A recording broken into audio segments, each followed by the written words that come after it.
First phase কেমন হলো? একটাই আওয়াজ আমার কানে এসছে, সেটা হচ্ছে যে এদেরকে পাল্টে দাও। সেই irrespective of candidate profile, irrespective of political identity, প্রত্যেকে চাচ্ছে পাল্টে দাও। মাননীয় মুখ্যমন্ত্রী বলেছিলেন 1 মিনিটে একটা কমিউনিটি 12টা বাজিয়ে দেবে কি 13টা বাজিয়ে দেবে। তো আমি জাস্ট শুধু এটুকু বলেছি যে আপনাদেরকে ঠিক করতে হবে যে আপনারা মুখ্যমন্ত্রীর এই বক্তব্যের পর দ্বিতীয় শ্রেণীর নাগরিক হয়ে থাকবেন। হিন্দু হোমল্যান্ডে দাঁড়িয়ে হিন্দুদেরকে উল্লেখ করে এই ধরনের হুমকি আমি কোনো প্রশাসনিক প্রধানকে দিতে দেখিনি। মানুষ কেন লেফটের বদলে বিজেপিকে চুজ করলো? কোনো একটা খেলায় যদি জিততে হয় তার আগে একটা পরিবেশ দরকার হয়। লেফট এই মুহূর্তে মাঠের বাইরে খেলছে। মূল যে লড়াই, সেই লড়াইয়ে লেফট কোথাও নেই। হুমায়ুন কবির যে গোপন ভিডিওতে দেখা যাচ্ছে যে তিনি বিজেপির সাথে আঘাত করার চেষ্টা করছেন, সেটা কি বিজেপি মনোভাবাপন্ন মানুষকে আঘাত করবে না? আমার মনে হয় এই ব্যাপারে আমাদের স্বরাষ্ট্রমন্ত্রী অমিত শাহ এক কথায় উত্তর দিয়ে দিয়েছে। हुमायूं कबीर और Bharatiya Janata Party south pole north pole है, कभी हमारा मेल नहीं खा सकता। हम बाबरी मस्जिद बंगाल में बनाने के वाले के साथ बैठने से और 20 साल हम ऑपोजिशन में बैठना पसंद करेंगे। তৃণমূলের প্যানিক কেন এসআইআর কে নিয়ে? এটা তো বলা যেতেই পারে যে কোনো মৃত ভোটারের ভোট যদি কেউ দিয়ে থাকার ক্ষমতা রাখে সেটা শাসকই করত, এর বাইরে কেউ না। যে পরিমাণ নাম বাদ গিয়েছে প্রথমে এএসডি লিস্টে, অ্যাবসেন্ট, শিফটেড আর ডেথে, সেই ভোটের দেখা যাবে একটা বড় অংশ তৃণমূল কংগ্রেস ভোট দিয়েছে।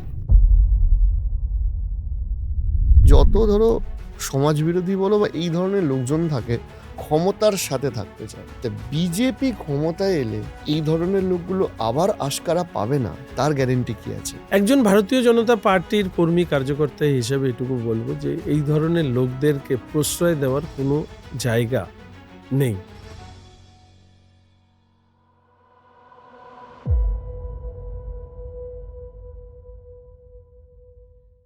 নমস্কার, আপনাদের পরিচিত মুখ আজকের যিনি অতিথি, তিনি উত্তরবঙ্গের শিলিগুড়ির এবারের বিজেপির প্রার্থী, প্রাক্তন বিধায়ক, বা বলা চলে যে তিনি বিধায়ক ছিলেন, আবার তিনি পুনর্নির্বাচিত হওয়ার জন্য ভোটে দাঁড়িয়েছেন। তিনি শঙ্কর ঘোষ, পশ্চিমবঙ্গের রাজনীতির যথেষ্ট পরিচিত মুখ, বিজেপি নেতা। তার থেকে ভারতীয় জনতা পার্টির পশ্চিমবঙ্গের অবস্থান কিংবা এই ভোট পলিটিক্স সব কিছু নিয়ে আড্ডা হয়েছে। দেখতে থাকুন আমাদের আড্ডাটা।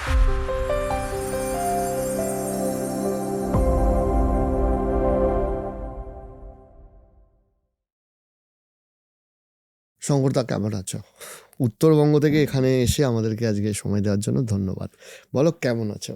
4 তারিখ ঠিক হয়ে যাবে বলে 4 তারিখের অপেক্ষায় আছি। কেমন আছে বাংলা, এটা ঠিক হবে 4 তারিখ, এবং সেই বাংলার অংশ হিসেবে আমিও প্রতীক্ষা করছি 4 তারিখের। তো তুমি একটা কথা বলো যে ফার্স্ট ফেজ হয়ে গেছে প্রচারের জন্য, তুমিও এখানে সাউথ বেঙ্গলে এসছো। ফার্স্ট ফেজ কেমন হলো? এক কথায় বলা যেতে পারে ফার্স্ট ফেজের আমি উত্তরবঙ্গে যদি ধরি তাহলে একটাই আওয়াজ আমার কানে এসছে, সেটা হচ্ছে যে এদেরকে পাল্টে দাও। সেই irrespective of candidate profile, irrespective of political identity, প্রত্যেকে চাচ্ছে পাল্টে দাও। এবং সেই ধারা যদি বজায় থাকে তাহলে আমি শুধু এটুকু বলবো যে কুচবিহার, জলপাইগুড়ি, আলিপুরদুয়ার, দার্জিলিং, কালিম্পং, এখানে তৃণমূল কংগ্রেস খাতা খুলতে পারবে না। এরপরে উত্তর দিনাজপুর, দক্ষিণ দিনাজপুর এবং মালদা, এখানে ভারতীয় জনতা পার্টি গতবারের থেকে অনেক ভালো ফল করবে। ফলে স্বাভাবিকভাবেই পুরো উত্তরবঙ্গ মিলিয়ে যে ভার্সন আমাদের কাছে আছে সেটা 41 to 45 সিটস আমরা যেতে পারি। এবং সরকার বিরোধী ভোট, মানে উত্তরবঙ্গ বলতে এই মানে জলপাইগুড়ি, কুচবিহার, আলিপুরদুয়ার, এই জেলাগুলো না, একেবারে কোচবিহার থেকে মালদা অবধি, মালদা, এই স্ট্রেচটা যেহেতু আমি বেশি কভার করি। তো এখানে আমরা গতবার পেয়েছিলাম 31টি, এবার আমরা বাড়িয়ে 41 থেকে 45-এর কাছাকাছি, প্রায় 10 থেকে 12টা জ্ঞান হবে। এটা এই অবস্থায় আছে। এবং আমার মনে হয় যারা ভোট বিশ্লেষণ করেন তারা এটা উপলব্ধি করেছেন যে একটা সরকার বিরোধী মানসিকতা, সেটা যে প্রত্যেকেই একই ধরনের মানসিকতা নিয়ে ভোট দিয়েছে আমি তা বলবো না, কিন্তু আলটিমেট পয়েন্ট হচ্ছে এদেরকে পাল্টে দাও। আমি নির্বাচনে 2-3টেই কথা বলেছি। এক, সেটা হচ্ছে মাননীয় মুখ্যমন্ত্রী বলেছিলেন 1 মিনিটে একটা কমিউনিটি 12টা বাজিয়ে দেবে কি 13টা বাজিয়ে দেবে। তো আমি জাস্ট শুধু এটুকু বলেছি যে আপনাদেরকে ঠিক করতে হবে যে আপনারা মুখ্যমন্ত্রীর এই বক্তব্যের পর দ্বিতীয় শ্রেণীর নাগরিক হয়ে থাকবেন। হিন্দু হোমল্যান্ডে দাঁড়িয়ে হিন্দুদেরকে উল্লেখ করে এই ধরনের হুমকি আমি কোনো প্রশাসনিক প্রধানকে দিতে দেখিনি, এবং লার্জলি এটা অ্যাকসেপ্ট করেছেন মানুষ যে আজকে শুধু নয়, ভবিষ্যতে তাদের সন্তানদের এই পশ্চিমবঙ্গে থাকাটাই আজকে প্রশ্নের মুখে দাঁড়িয়ে আছে, কোশ্চেন অফ এক্সিস্টেন্স এটা। আর 2 হচ্ছে আমার নিজস্ব অভিজ্ঞতা, সেটা হচ্ছে যে কেন্দ্র রাজ্য হাত মিলিয়ে কাজ করলে অনেকটাই উন্নয়নের ক্ষেত্রে সুবিধে হয়। কারণ আমাদের যে 3টে লিস্ট আছে, সেন্টার, স্টেট আর কনকারেন্ট লিস্ট, আমি এতবার কেন্দ্রীয় দপ্তরে কেন্দ্রীয় মন্ত্রীদের সাথে দেখা করেছি, কিন্তু রাজ্যের সরকারের সেই দপ্তরগুলির থেকে সহযোগিতা পাইনি। ফলে যদি উন্নয়নেরও প্রশ্ন হয়, এক্সিস্টেন্স তারপরে উন্নয়ন, ডেভেলপমেন্ট, তাহলে কেন্দ্র রাজ্যের সরকার দরকার।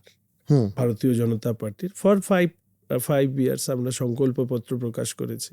আমি সবাইকে আবেদন করেছি যে সংকল্পপত্র রেখে দিন, 31-এ ভোট চাইতে আসলে একবার মিলিয়ে নেবেন। এবং আই এম সো কনফিডেন্ট যে আমি গত 5 বছর ধরে উত্তরবঙ্গ বিশেষত যে কথাগুলো বলেছিলাম, আমার চাহিদার মধ্যে এইমস ছিল, আমার চাহিদার মধ্যে সেন্ট্রাল ইউনিভার্সিটি ছিল, আমার চাহিদার মধ্যে দার্জিলিং সুন্দরবন সোজা একটা কানেক্টিং রোড ছিল, একটা ক্যান্সার হসপিটাল ছিল, এই যে বিষয়গুলো যখন লিপিবদ্ধ হয়েছে দলীয় সংকল্পপত্রে, আমি এটুকু বলতে পারি এগুলো এক্সিকিউটও করব।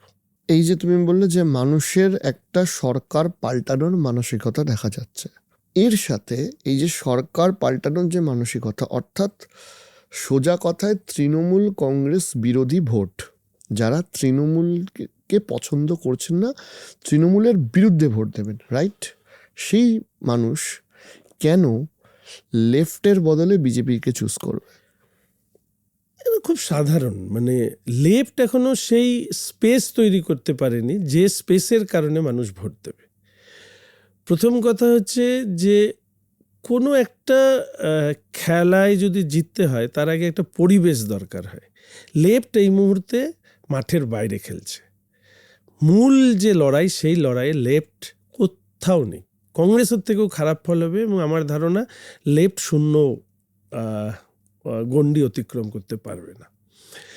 এবারে প্রশ্ন আসে যে আমি এটাকে কেন এইভাবে দেখছি। প্রথম কথা, এবারের একটা বড় পরিবর্তন আমি দেখলাম, আদর্শের জায়গায় সমঝোতা করা, এটা লেফট বারবার করতে গিয়ে তার কোর ভোটারদের আস্থা হারিয়েছে। ধরা যাক লেফট ক্যান্ডিডেটরা মন্দিরে গিয়ে পুজো দিয়ে প্রচার শুরু করছে, লেফট ক্যান্ডিডেটরা যজ্ঞে ঘি ঢালছে, এটা লেফটের যারা কোর সাপোর্টার, যারা এতদিন পর্যন্ত লেফটকে যেভাবে চিনেছে সেই লেফট এটা নয়। এই লেফট হচ্ছে ডাইলুটেড লেফট। তারা একটা বিধানসভায় একটা সিট পাওয়ার জন্য তারা হিন্দুদের কাছে নিজেদের ধর্ম বিরোধী নয় এই বার্তাটা দিতে গিয়ে তারা নিজেদের কোর ভোটারদের আস্থা হারিয়ে ফেলেছে। এবং তার সর্বশেষ পরিণতি হচ্ছে, মোহাম্মদ সেলিমকে আমরা দেখেছিলাম যে হুমায়ুন কবিরের সঙ্গে দেখা করতে যাওয়া, এর মধ্যে কোনো ভুল নেই, কিন্তু সেখানেই ভুল যেখানে গোপনীয়তা রক্ষা করে তারা এই সভাটা করতে গিয়েছে। এবং আমি অসংখ্য বামপন্থী ছেলে মেয়েদের সাথে আমার যোগাযোগ থাকে, কেউ এটাকে গ্রহণ করেনি। এবং আমি 2021-এ যখন নানা কারণে, একটা কারণে তো আর মানুষ দল ছাড়ে না, নানা কারণেই আমার মধ্যে যে যন্ত্রণাগুলো ছিল সেগুলো কারণে আমি ছেড়েছিলাম। আমি তখনও লেফটের ভেতরে বারবার করে কথা বলেছি যে লেফট নেতা মানেই, জন্মসূত্রে হিন্দু নেতা মানেই তারা হচ্ছে হিন্দু বিদ্বেষী নেতা। হিন্দুদের সমস্ত ধরনের আচার আচরণ, এই এই জিনিসটা আমার মনে হয়েছিল এটা রিভিউড করা দরকার এবং সংখ্যালঘুদের সুরক্ষা দেওয়ার প্রশ্নে কোথাও মৌলবাদের তোষামত এটা লেফটের মধ্যেই আমি দেখেছিলাম। এবং আমরা এই সমস্ত নিয়ে যে পশ্চিমবঙ্গে বা ভারতবর্ষের সংখ্যালঘু মৌলবাদ আসলে কি সংখ্যালঘু মৌলবাদ, আমরা যদি সারা বিশ্বের যে ইসলামিক ফান্ডামেন্টালিজম দেখি তার অংশ হিসেবে এখানে সংখ্যালঘু মৌলবাদ কাজ করে। এ নিয়ে অনেক বিতর্ক হয়েছিল, সংখ্যাগুরুর মৌলবাদ কার কি চরিত্র হতে পারে সেই নিয়েও আমরা আলোচনা করতাম। পার্টির ভিতরের কথা পার্টির বাইরে কোনোদিন বলিনি। আমি মনে করি যে বামপন্থীদের নেতৃত্বের যারা জন্মসূত্রে হিন্দু তারা আসলে হিন্দু বিদ্বেষী এবং এই হিন্দু বিদ্বেষের উপরে দাঁড়িয়ে মমতা ব্যানার্জির অ্যাপিসমেন্ট পলিটিক্সের শুরু। ফলে এই দুটো এমন একটা জায়গায় পৌঁছেছে, আমি অন ক্যামেরা বলছি যে আমি আমার বিধানসভা নির্বাচনের ক্ষেত্রে দেখেছি যে একজন ছাত্র সংসদের সাধারণ সম্পাদক, যিনি আমার কাছে অত্যন্ত প্রিয় মানুষ, এবং একজন সাংস্কৃতিক কর্মী, ছাত্র আন্দোলনের অন্যতম নেতা, শিক্ষক, তারা দুজন রাত্রেবেলা গিয়ে গৌতম দেবের বাড়িতে বসে পরের দিন কি কি কর্মসূচি হবে শুধু বিজেপিকে আটকাতে এই জায়গায় পৌঁছেছে। অর্থাৎ যেন তেন প্রকারে তৃণমূলের পক্ষে বিজেপির বিরুদ্ধে এই যে স্ট্যান্ড লেফটের, যে নিজের ভোটারের কাছে নিজের দলের প্রার্থীর জন্য ভোট চাইছে না, চাইছে বিজেপিকে হারাতে যে তোমার এখানে স্ট্রং ক্যান্ডিডেট তুমি তাকে দাও। লেফট কোথাও সেই অর্থে একটা দুটো ছাড়া তাদের সিগনিফিক্যান্স প্রেজেন্স নেই, যেন আমাদের ওখানে লেফটের কোনো সিগনিফিক্যান্স প্রেজেন্স নেই। ফলে তারা তৃণমূলের প্রার্থীর পক্ষে প্রচার করেছে এবং যাদেরকে আমি সম্মান, শ্রদ্ধা, ভালোবাসি, তাদের এই জিনিস দেখে আমি অবাক হয়েছি। তবে আমি কোনো সেটা কি এবারের কথা বলছি? এবার 2026-এ অবাক হয়ে গেছি। মানে যত আক্রোশ, সেই আক্রোশ হচ্ছে বিজেপির প্রতি। এই লোকরা হরগোবিন্দ দাস, চন্দন দাস মারা গেলে মুখে সেলোটেপ মেরে রাখে। এরা যখন বাংলাদেশে হিন্দু সংখ্যালঘুদের উপরে আক্রমণ হয় সেলোটেপ মেরে রাখে। কিন্তু এরা এসআইআরের সহযোগীরা ভোট দিতে পারেনি বলে পোস্টার টাঙিয়েছিল। টাঙানোর পরে যাদের ছবি দিয়েছিল তারা প্রত্যেকে বলেছে আমরা তো এই যা লিখিত বায়ান তার সাথে তো মিলছে না। তো এই যে তথাকথিত সুশীল নামে আবির্ভূত হওয়া ঠিক নির্বাচনের সময় বাম মনোভাব সম্পন্ন এই লোকরা আসলে তৃণমূলকে ক্ষমতায় রাখতে এরা অক্সিজেন যোগায় এবং এইবার এদের অন্তত মুখ আর মুখোশ আলাদা হয়ে গেছে। হুমায়ুন কবিরের প্রসঙ্গই উঠল। এই হুমায়ুন কবিরের সাথে যদি মোহাম্মদ সেলিমের মিটিংটা বাম মনোভাবাপন্ন মানুষের মনে আঘাত দেয়, ঠিক তেমনই হুমায়ুন কবির 2019-এর বিজেপির লোকসভার ক্যান্ডিডেট, কিংবা যে গোপন ভিডিওতে দেখা যাচ্ছে যে তিনি বিজেপির সাথে আঁতাত করার চেষ্টা করছেন, সেটা কি বিজেপি মনোভাবাপন্ন মানুষকে আঘাত করবে না? আমার মনে হয় এই ব্যাপারে আমাদের স্বরাষ্ট্রমন্ত্রী অমিত শাহ এক কথায় উত্তর দিয়ে দিয়েছে যে হুমায়ুন কবিরের মতন লোকের সাথে মিলে আমরা সরকার গড়ার থেকে আমরা আরও 20 বছর বিরোধী দলের আসনে বসতে রাজি।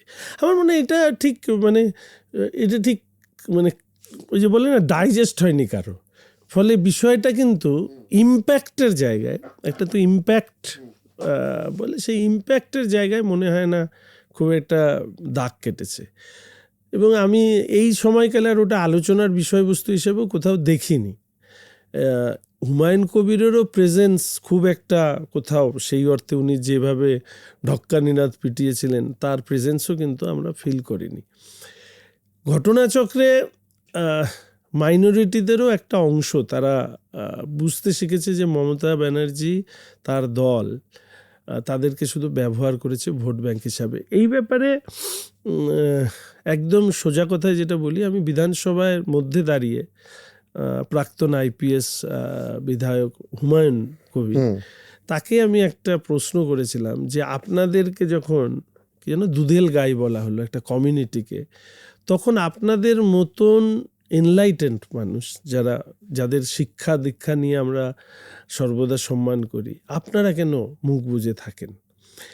বিষয়টা যদি এই ভবানীপুরেও আমি দেখি, ভবানীপুরে আমি কাজ করেছি গতবার বাই ইলেকশনে, উন্নয়নের মানে রস্যকারও ওখানে খুঁজে পাওয়া যাবে না। বিজেপি তার ভয় দেখিয়ে ভোট, অর্থাৎ এই অংশের মানুষ শুধু এইটুকু বুঝতে পেরেছেন, অনেকটা সেটা এই ভোটে প্রতিফলন হবে, যে এরা শুধু ভোট, এরা কোনো মানুষ নন, সংখ্যালঘুরা মানুষ নন, শুধুই ভোট। সেটা তৃণমূল কংগ্রেস যে রাজনীতি করেছিল, সেই রাজনীতির কারণে হয়তো বিজেপিকে ভোট দেবেন না, কিন্তু এই ভোট স্প্লিট হয়ে যাবে, মাইনরিটি ভোট এবার স্প্লিট হবে, অন্যান্য রাজনৈতিক দলের কাছে চলে যাবে।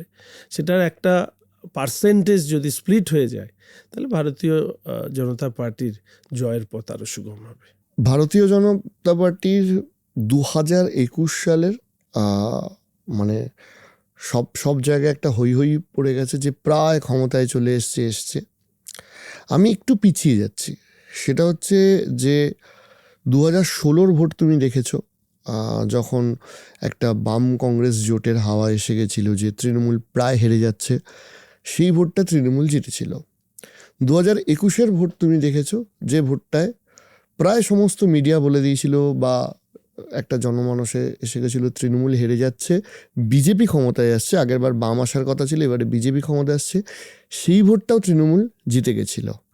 আবার একটা ভোট, তাহলে এই যে আগের দুটো ভোট তুমি যে এখানে কনফিডেন্টলি বলছো যে এবারে পরিবর্তন হবে, এই ভোটটার সাথে আগের দুটো ভোটের ট্রেন্ডের কি তফাৎ তুমি দেখতে পাচ্ছ, যে কারণে তোমাকে বা তোমাদেরকে এতটা কনফিডেন্ট দেখাচ্ছে? প্রথমত 2016 ভোটে বাম কংগ্রেসের সবথেকে বড় সমস্যা তৈরি করেছিল, তাদের আসন সমঝোতা করতে করতে এতটা সময় নিয়েছিল যে মানুষের মধ্যে আসন সমঝোতা করার পরে যে রাজনৈতিক প্রচারটা দরকার ছিল, সেই প্রচার করবার জায়গা ছিল না। অর্থাৎ একটা পরিবেশ তৈরি হলেও সেটাকে এক্সিকিউশনের জায়গায় আমরা ভোটের একেবারে মানে শেষ দিকে মনে আছে যে এই ক্যান্ডিডেট বা অনেকগুলো জায়গায় একসাথে লড়েও ছিল একই সিটে, ফলে এটা ঠিক মানে খেতে গিয়েও খেতে না পারার মতন অবস্থা হয়। 2021 ক্ষেত্রে পরিস্থিতি ছিল তৃণমূলের একেবারে বিপরীত জায়গায়। এই সময় কিন্তু একটা বড় জিনিস প্লে করে যায় কোভিড, এবং আমার মনে আছে যে আমাদের উত্তরবঙ্গের ভোট, শীতলকুচির গুলি চালনা ইত্যাদি কতগুলো ফ্যাক্টর কাজ করে, এবং যে জায়গায় তৃণমূল দক্ষিণবঙ্গে যখন ঢুকতে শুরু করে একদম শেষ ফেজে, তখন দেখা যায় যে আমরা 10,000 বা 10,000-এর কমে প্রচুর আসন আমরা হেরে যাই। এই দুটো ক্ষেত্রেই কিন্তু একটা জিনিস কমন, অর্থাৎ তৃণমূল হারবে এরকম একটা পরিস্থিতি তৈরি হয়েছিল, কিন্তু দুটো ক্ষেত্রে তৃণমূল কিছু রাজনৈতিক সমীকরণের কারণে তারা সেটার থেকে বেরিয়ে আসতে পারে। এবার কিন্তু সেই বেরিয়ে আসার জায়গাটা অনেকটা কম। প্রথমত 7 দফা ভোট, সে জায়গায় 2 দফায় নিয়ে আসা, কেন্দ্রীয় বাহিনীর উপস্থিতি, এবং শুধু উপস্থিতি নয়, কার্যকরী উপস্থিতি। 3 নম্বর বিষয় হচ্ছে যে SIR, তার মধ্যে দিয়ে একটা মানে এটা তো বলা যেতেই পারে যে কোনো মৃত ভোটারের ভোট যদি কেউ দিয়ে থাকার ক্ষমতা রাখে, সেটা শাসকই করত, এর বাইরে কেউ না। যে পরিমাণ নাম বাদ গিয়েছে প্রথমে ASD লিস্টে, অ্যাবসেন্ট, শিফটেড আর ডেথে, সেই ভোটের দেখা যাবে একটা বড় অংশ তৃণমূল কংগ্রেস ভোট দিয়েছিল। তৃণমূলের প্যানিক কেন SIR-কে নিয়ে? SIR-এ আমি দুটো লাইন এখানে বলবো। SIR-এ যাদের অনেক আছে যোগ্য ভোটার, তাদের নাম কাটা গেছে, এবং এই নিয়ে মানুষের মধ্যে একটা ক্ষোভ আছে। তৃণমূল কংগ্রেস চেয়েছিল যে এই মানুষের ক্ষোভগুলোকে নির্বাচন কমিশনের বদলে ভারতীয় জনতা পার্টির দিকে ঘুরিয়ে দেওয়া, যাতে পরিবারের অন্য ভোটগুলো পাওয়া যায়। কিন্তু মানুষ কোশ্চেন অফ এক্সিস্টেন্সের কারণে তারা কিন্তু পরিবারের 4 জনের নাম আছে, 2 জনের নাম নেই, তারা ভোটটা কিন্তু গিয়ে বিজেপিকে দিচ্ছে, কেননা this is my Real experience. দ্বিতীয়ত হচ্ছে, আমি অনেক জায়গায় বলেছি, আমি প্রথম থেকে এসআইআর এর যে স্লোগান আমার ছিল যে স্বচ্ছ তালিকা স্বচ্ছ সরকার, এইটাই আমার এসআইআর নিয়ে মূল স্লোগান ছিল। এখানে দাঁড়িয়ে তুমি অন্তত জানো যে নির্বাচন কমিশন কাজ করে রাজ্যের সরকারের আমলা আধিকারিকদেরকে দিয়ে, এটা তো কেন্দ্রের কোনো বিষয় নেই। ফলে রিচা, যার নাম অ্যাডজুডিকেশনে গেল, আমি সিও সাহেবকে ফোন করে বললাম যার পাসপোর্ট আছে তার নাম কি করে অ্যাডজুডিকেশনে যায়। ও হিয়ারিংয়ে যেতে পারেনি, পরে সুপ্রিম কোর্টের অর্ডারে ওর মা বাবারা গিয়ে কাগজ জমা দিয়েছে। অ্যাডজুডিকেশনে যাওয়ার তো কথা না। তাহলে কারা এর জন্য রেসপন্সিবল? একটা হচ্ছে বিএলও অথবা এআরও। এই দুজনের মধ্যে তো কেউ এটাকে ডিসপোজ অফ করেনি বলে এনুমারেশন ফর্মটাকে সে অ্যাডজুডিকেশনে গিয়েছে। এই যে সরকারি আমলা এবং বিএলওদের একটা ছোট অংশ, তারা কিন্তু তৃণমূল কংগ্রেসের হয়ে কাজ করতে গিয়ে এসআইআরটাকে ভণ্ডুল করে দেওয়া, এসআইআর নিয়ে নেতিবাচক একটা পরিবেশ তৈরি করা, এই কাজ করেছিল। আমি শুধু এইটুকু বলবো যে এসআইআরটা প্রয়োজন ছিল পশ্চিমবঙ্গের নাগরিকদের জন্য, এবং এই যে ছোট ছোট ছোট ছোট বিষয়, এগুলো পার্টির পক্ষতে যেভাবে অ্যাড্রেস করা হয়েছে, আই এম হোপফুল যে মানুষ সেটা বুঝতে পেরেছে। অস্তিত্ব আগে, সেই অস্তিত্বের প্রশ্নে এবার ভোট হবে, এবং সেই ভোট অবশ্যই ভারতীয় জনতা পার্টির পক্ষে যাবে। ফার্স্ট ফেজ যেটা দেখা গেল, সেটা মোটামুটি ফার্স্ট ফেজটা বিজেপির যে স্ট্রং জায়গাগুলো ছিল, পুরুলিয়া হোক বা উত্তরবঙ্গ হোক, সেই সমস্ত জায়গাগুলোতে, বা টু সাম এক্সটেন্ট আমি যদি দুটো মেদিনীপুর জেলা বলি, সেই সমস্ত জায়গাগুলোতে ছিল। এবার সেকেন্ড ফেজটা তৃণমূলের যে স্ট্রং হোল্ড, সেই জায়গাগুলোতে ভোট হবে। তোমার কি মনে হয় যে ফার্স্ট ফেজ তো অটোমেটিক্যালি এমনি বিজেপির পজিটিভ হওয়ার কথা, এই হাওয়া আর 2-3 দিনে ধরে রাখতে পারবে? আমার তো মনে হয় ফার্স্ট ফেজের ভোট দেখবার পরে সেকেন্ড ফেজের তৃণমূল আরও ম্রিয়মান হয়ে যাবে। তার কারণ, এক তো দুটো ফেজে ভোট হওয়ার কারণে তৃণমূল কংগ্রেসের যে এপাশ ওপাশ যে ছোটাছুটি প্ল্যানিং, এটা একটু গড়বড়িয়ে গেছে। দ্বিতীয়ত হচ্ছে স্বয়ং মুখ্যমন্ত্রীর বডি ল্যাঙ্গুয়েজ প্রমাণ করে দিচ্ছে যে তৃণমূল কংগ্রেস কিন্তু এই মুহূর্তে একটা ক্ষমতার থেকে চলে যাওয়ার ইঙ্গিত তাদের মনের মধ্যে প্রবেশ করেছে। তৃতীয়ত, আমাদের এলাকায় আমরা দেখেছি যে মানে যারা তৃণমূল কংগ্রেসের হয়ে সোকল ভোটে দাপাদাপি করেছে, নির্বাচনের ক্ষেত্রে হোক, বাই ইলেকশন, পৌরসভা, পৌর কর্পোরেশন, জেলায়, আমি এবার কিন্তু কোনো সোকল্ড যারা অ্যান্টি সোশ্যাল, তাদেরকে কিন্তু বাইরে আসতে দেখিনি। বাইরে এসে ভোট করানোর চেষ্টাও তারা করেননি। এমনকি এই রাজ্যের মানে রাজনীতির অধঃপতন নিয়ে কথা বলতে গেলে তো শেষ হবে না, আমি সের মধ্যে যেতে চাই না, কিন্তু রাত্রেবেলা পিকনিক, মদ বিতরণ করা, টাকা দেওয়া, এটা সংগঠিতভাবে কেউ কিচ্ছু করতে পারেনি।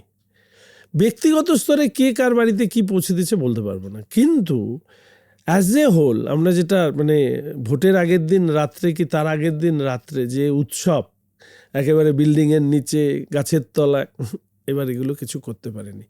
এর থেকে একটা জিনিস প্রমাণিত হয় যে সমাজ বিরোধীরা আসলে তৃণমূল কংগ্রেসের নেতা প্লাস তাদের ভোট জেতানোর কারিগর, তারাও চাপে আছে, এবং তারা নিজেদের মুখ দেখাবে কি দেখাবে না এই দ্বন্দ্বের কারণে তারা একটু দেওয়ালের উপরে উঠে গেছে। এখানে একটা প্রশ্ন থাকে শঙ্করদা, সেটা হচ্ছে যে যত ধরো সমাজ বিরোধী বলো বা এই ধরনের লোকজন থাকে, তার একটা কারণ হতে পারে যে হয়তো একটা মানে আবার একটা সম্ভাবনা দেখা যাচ্ছে যে হয়তো বিজেপি আসতে পারে, সেই জন্য হয়তো তুমি যেটা বলছো যে তারা এক তো কেন্দ্রীয় বাহিনীর সক্রিয়তায় হোক বা তাদের মানে সেই দাপাদাপিটা দেখা যায়নি, কিন্তু এটাও তো বাস্তব যে এই ধরনের লোকজন সবসময় ক্ষমতার সাথে থাকতে চায়। তা বিজেপি ক্ষমতায় এলে এই ধরনের লোকগুলো আবার আশকারা পাবে না, তার গ্যারেন্টি কি আছে? পার্টি ইন পাওয়ারের সাথে বেশিরভাগ ক্ষেত্রে এই ধরনের লোকরা একটা সমঝোতা করে চলবার চেষ্টা করে, কারণ তারা জানে যে রাজ্যের তাদের যা কিছু কার্যকলাপ হোক না কেন, সেটা সরকারি পুলিশ, রাজ্য সরকারি পুলিশ পুলিশে আইন শৃঙ্খলার যে বিষয়টা আছে সেটা দেখে। একজন ভারতীয় জনতা পার্টির কর্মী কার্যকর্তা হিসেবে এটুকু বলবো যে এই ধরনের লোকদেরকে প্রশ্রয় দেওয়ার কোনো জায়গা নেই। এরা যদি প্রশ্রয় পেত তাহলে আজকের দিনে দাঁড়িয়ে ভারতীয় জনতা পার্টি প্রায় 21টি রাজ্যে সরকার চালাচ্ছে, রিপিট করছে, তাহলে সেখানেও এই ধরনের ঘটনাগুলো চোখের সামনে আরও বেশি সামনে আসতো। এবং এক্ষেত্রে আমাদের উত্তরপ্রদেশ, আসাম, এই দুটো রাজ্যের আইন শৃঙ্খলা এবং যারা এই ধরনের কাজ করেন তাদের প্রতি সরকারের যে মনোভাব, সেই মনোভাব কিন্তু অনেক ক্ষেত্রে আত্মবিশ্বাস যোগাচ্ছে। আমি ব্যক্তিগতভাবে শুধু বলতে পারি, আমাদের উত্তরবঙ্গের প্রচারে হেমন্ত বিশ্ব শর্মা এসেছিলেন, তো ওনার বক্তব্য মানুষ ভীষণভাবে গ্রহণ করেছেন। এবং আমি মানে তোমার পডকাস্টের মধ্যে দিয়ে আমি এটুকু এনশিওর করতে চাই যে আমাদের মাননীয় স্বরাষ্ট্রমন্ত্রী দুটো কথা যেরকম বলেছে, একটা হচ্ছে এই 15 বছরে দুর্নীতিগ্রস্তদের তালিকা, এবং তার সাথে সাথে এই যে অপরাধ এবং অপরাধী তাদেরকে বাদ রেখে একটা স্বচ্ছ সরকার দেওয়াটাই হচ্ছে ভারতীয় জনতা পার্টির মূল লক্ষ্য। ফলে এটুকু বলা যেতে পারে যে অপরাধ এবং অপরাধীদের দুর্দিনের শুরু হওয়ার সম্ভাবনাই সব থেকে বেশি। আমি খুব বেশি আগের কথায় যাব না, স্টিল তুমি সম্ভবত খুব সেই কম নেতাদের ব্র্যাকেটের মধ্যে পড়ো যারা সিপিআইএম বা লেফট ছেড়ে তার ইন্টারনাল বিষয় নিয়ে অতিরিক্ত সমালোচনা করেনি। তুমি এখনও বললে যে পার্টির ভেতরের কথা আমি বাইরে বলবো না, স্টিল আমি তোমায় জিজ্ঞেস করছি যে দুটো রেজিমেন্টেড পার্টি, এই দুটো পার্টির মানে ফাংশনিংয়ের তফাৎটা কোথায়, মানে তুমি কি দেখলে? এটা আমি একদম কোর পলিটিক্যাল সিচুয়েশন জানতে চাইছি। দুটোর ফাংশনিংয়ের মধ্যে প্রথমত তো বামেদের রাজনীতি মূলত অর্থনীতির নির্ভর। ফলে এই যে বৈষম্য, সেই বৈষম্যের উপরে দাঁড়িয়ে মানুষকে সংগঠিত করবার কাজ সেটা হচ্ছে বামরা করে থাকে। ভারতীয় জনতা পার্টি শুধু অর্থ নয়, এর সাথে যে সামাজিক উপাদানগুলো আছে সেগুলোকে নিয়ে কাজ করে। অর্থাৎ ভাষা হোক, ধর্ম হোক, আরও যে উপাদান, সামাজিক উপাদানগুলো আছে সেগুলোও এই যে বিশ্বের মধ্যে যে পরিবর্তন এসছে, আমরা কি বলি যে যখন বাম রাজনীতির মূল কথা ছিল সমাজের পরিবর্তনের ক্ষেত্রে এই ধাপে ধাপে, সেটা হচ্ছে অর্থনৈতিক সংঘাতের ক্ষেত্রে মধ্যে দিয়ে। কিন্তু ভারতীয় জনতা পার্টির বিশ্লেষণ কিন্তু যে শুধু অর্থনীতি নয়, এর সাথে এই সামাজিক যে উপাদানগুলো আছে সেগুলোরও যে বিভিন্ন দ্বন্দ্ব, সেই দ্বন্দ্বের কারণে কিন্তু সমাজের পরিবর্তন এসছে। দ্বিতীয়ত হচ্ছে বামেদের রাজনীতি অনেক বেশি অর্থনীতি নির্ভর কর্মসূচির উপরে। ভারতীয় জনতা পার্টির কর্মসূচি মূলত সামাজিক উপাদানের ওপরে দাঁড়িয়ে অনেক বেশি ডিপেন্ডেন্ট। তৃতীয়ত হচ্ছে দুটো পার্টির ক্ষেত্রেই একটা ক্যাডার বেসড রাজনীতি আছে। পশ্চিমবঙ্গে যেহেতু 2014 পরবর্তী এখানে ভারতীয় জনতা পার্টির গ্রোথ হয়েছে, ফলে স্বাভাবিকভাবেই অনেকেই দুটো সিস্টেমের মধ্যে মিল অমিল ইত্যাদি খুঁজে বের করানোর চেষ্টা করেন। আমি যাদের দ্বারা প্রভাবিত হয়েছি, বিশেষ করে এখানে রাজ্য নেতৃত্বের কয়েকজন, কিন্তু আমি অনেক বেশি প্রভাবিত হয়েছি কেন্দ্রীয় নেতৃত্বের দ্বারা। তারা যে পদ্ধতিতে সংগঠন পরিচালনা করতে চান বা দেখতে চান, সেটা আমার কাছে ভীষণ ইন্টারেস্টিং মনে হয়েছে। এই সময় এটা নিয়ে আমি বলবো না কিছু, কিন্তু আমি অনেক বেশি প্রভাবিত তাদের ইয়ে নিয়ে। এবং সত্যি কথা বলতে যে বিচার পরিবারের যেভাবে তারা মানুষের মধ্যে থেকে কাজ করেন, পরিবার ত্যাগ করে, সমস্ত কিছু ত্যাগ করে শুধুমাত্র দেশের জন্য নিবেদিত প্রাণ। কেননা কালচারাল ন্যাশনালিজমের কথা যখন বলা হয়, এদেরকে মানতে হবে যে তাদের আত্মত্যাগকে আমি কিন্তু ভীষণভাবে সম্মান করি। সাগরদা, আমি অনেকক্ষণ আটকে রেখেছি, প্রায় শেষের দিকে আছি। আমি এটাই জিজ্ঞাসা করব যে তৃণমূলের বদলে বিজেপি এলে কি কি বেসিক পরিবর্তন হবে, সেগুলো তো ইস্তাহার বলো বা এগুলোতে আমরা দেখেছি। আমি যদি খুব স্পেসিফিকভাবে উত্তরবঙ্গ এবং আরও স্পেসিফিকভাবে শিলিগুড়ির কথা বলি, ধরো আমরা যখন কলকাতা থেকে শিলিগুড়িতে যাই, একটা অত গুরুত্বপূর্ণ সিটি যেখান থেকে এতগুলো ট্যুরিস্ট স্পট যাওয়া যায় বা ইভেন নর্থ ইস্ট যাওয়ার জায়গা, এই যে ট্রাফিক জ্যাম বা ইত্যাদি, বিজেপি কি উত্তরবঙ্গ নিয়ে তৃণমূলের থেকে বেশি সিরিয়াস থাকবে? বা আমি যদি শিলিগুড়ি শহর, তোমার শহর, আমি বছরে অন্তত 10 থেকে 12 বার যাই, সেই শহরের ডেভেলপমেন্টের সম্ভাবনা। প্রথম কথা আমি তোমাকে বলে রাখি, 2021-এর পর থেকে উত্তরবঙ্গ অনেক বেশি চর্চার মধ্যে ছিল।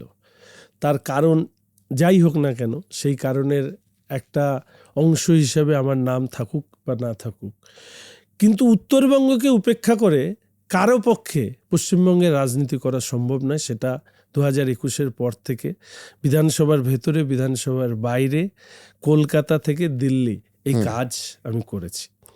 খুব সোজাসাপটা উত্তর দিয়ে রাখি যে আমার একটাই লক্ষ্য, নর্থ ইস্টের 4.5 করোড় যে জনসংখ্যা আছে, আমার উত্তরবঙ্গের 2.5 করোড় যে জনসংখ্যা আছে, এই 7 কোটি জনসংখ্যাকে ক্যাটার করতে চাই শিলিগুড়ির মধ্যে দিয়ে।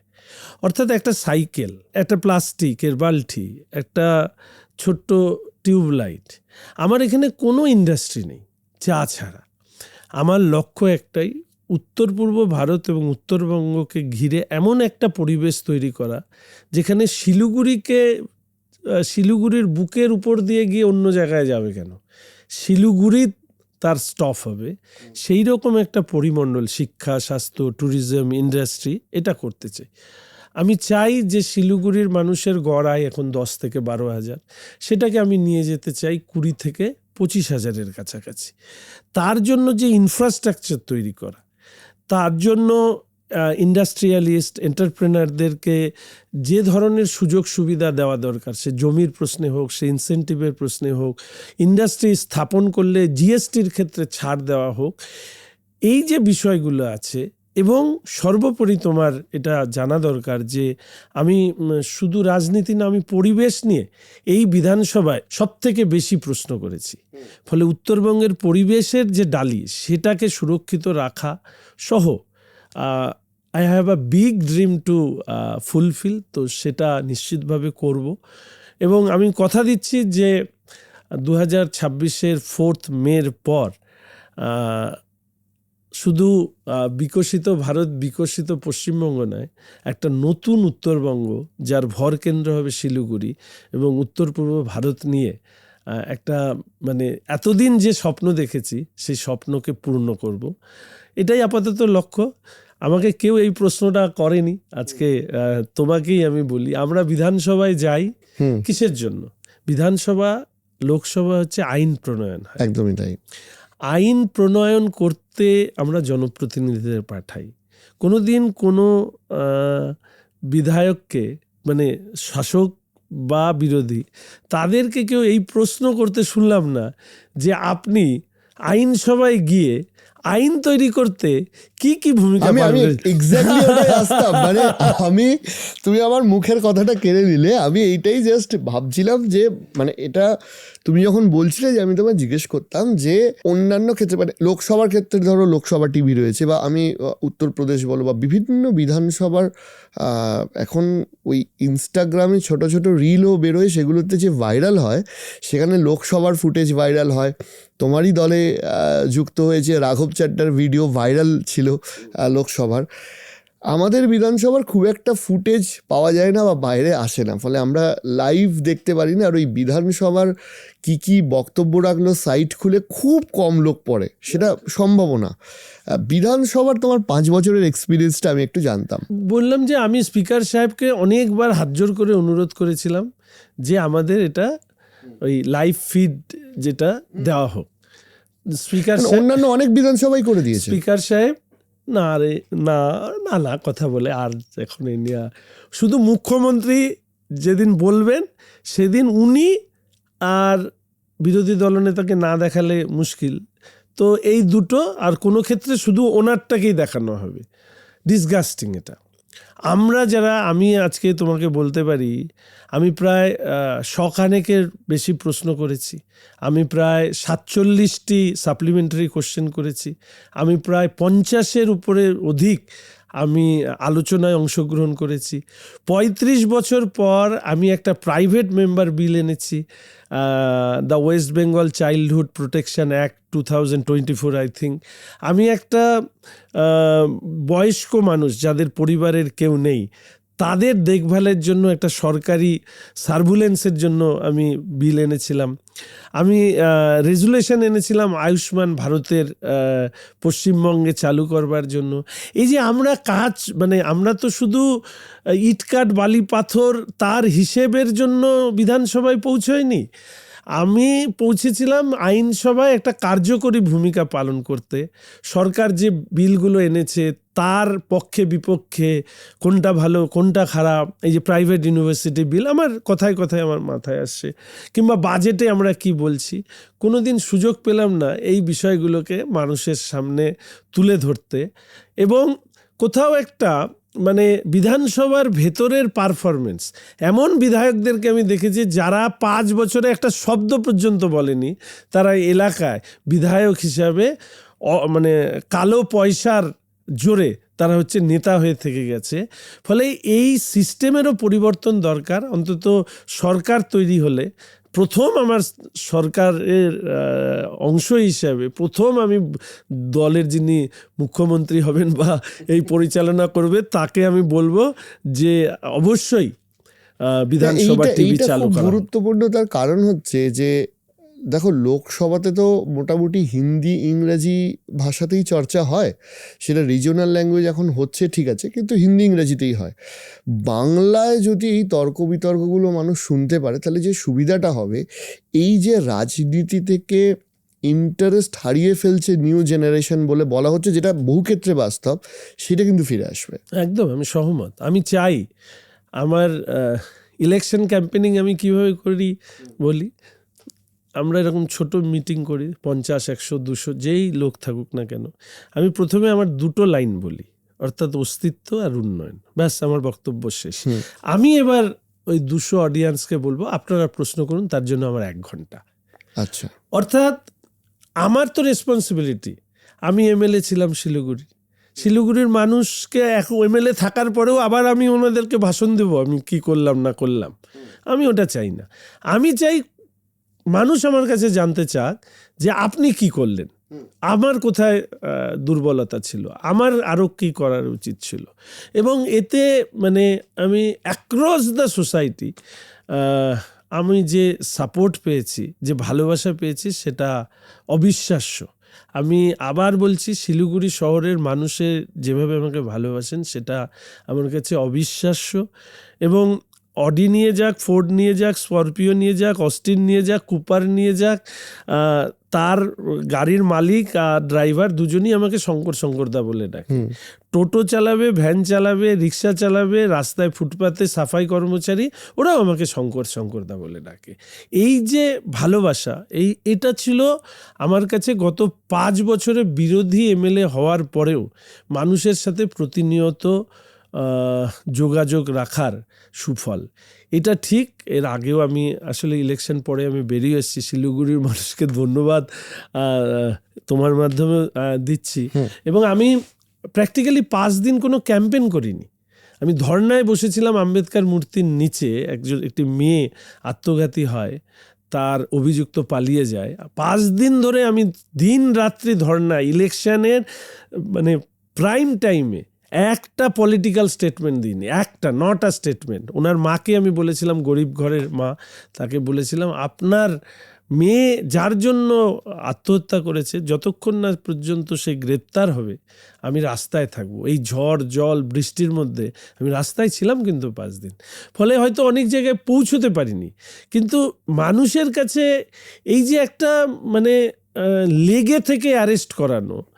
এবং আমরা যখন শিলিগুড়ি বন্ধ ডাকলাম তখন চেন্নাই থেকে ধরে নিয়ে আসলো। এটা অনেকে বলেছে যে তোকে আসলে পলিটিক্যাল ক্যাম্পেনিং যাতে তুই না করতে পারিস, কারণ আমি একটা কমিট করেছিলাম যতক্ষণ না অভিযুক্ত গ্রেপ্তার হবে ততক্ষণ পর্যন্ত আমি নির্বাচনী প্রচার করব না। ফলে লিঙ্গার করার একটা প্রচেষ্টা ছিল কি ছিল না আমি বলতে পারবো না, নাকি পুলিশই ধরতে পারছিল না, কিন্তু তার ফলে একটা পরের দিকে আমি খুব চাপে পড়ে গেছিলাম। মানে 6টা 6:30 আমি বাড়ির থেকে বেরোতাম, রাত্রি 1টায় বাড়িতে এসে স্নান খাওয়া দাওয়া করতাম, আবার পরের দিন 6টা 6:30 বেরোতাম। এরকম চাপ আমার উপরে তৈরি হয়েছিল যে শঙ্কর তুই তো ওয়ার্ডে এসে মেইন রাস্তা দিয়ে গিয়েছিস, তুই তো আমার বাড়ির রাস্তায় আসিসনি, কেন আসিসনি, তুই একবার আয়।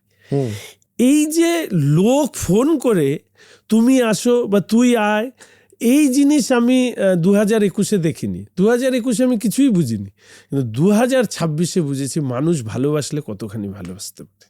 অনেক ধন্যবাদ, তোমার পরবর্তী প্রচারও আছে।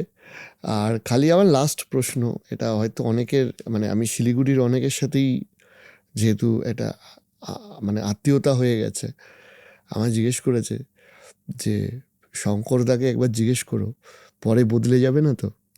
না, আমার মনে হয় কি আমার প্যাটার্ন অফ লাইফটা একই রকম।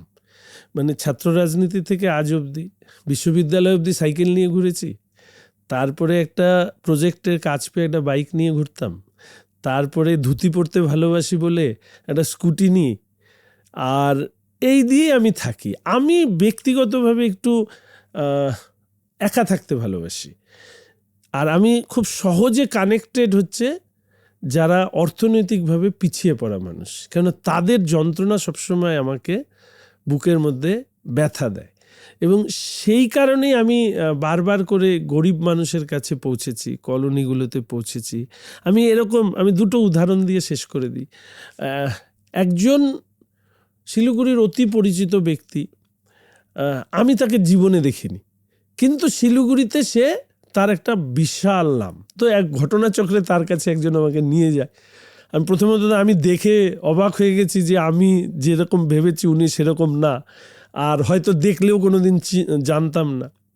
তো ওনার সাথে কথা বলতে বলতে আমি বিভিন্ন কলোনিতে গিয়ে যখন আমি বুঝি যে মা বাবা অসহায় হয়ে আছে, ছেলেমেয়েরা তাদেরকে দেখে না, কেউ নেশায় আসক্ত, কেউ ছেড়ে চলে গেছে, ওই মা বাবার যন্ত্রণাগুলো না আমার বড্ড মানে মনে লাগে। যে ছেলে মেয়ে জন্মালে মা বাবা মিষ্টি বিতরণ করে, সবাইকে খাওয়ায়, বড় করার স্বপ্নে তারা সর্বোচ্চ দেয়, আর শেষ জীবনে সেই ছেলেমেয়েরা তাদেরকে ছেড়ে চলে যায়। এই জিনিস আমার মানে এই কথা যখন আমি বলি তখন অন্যদেরা, মানে আমি রাজনৈতিক ভাষণ দিই কিন্তু অন্যদের চোখে জল চলে আসে।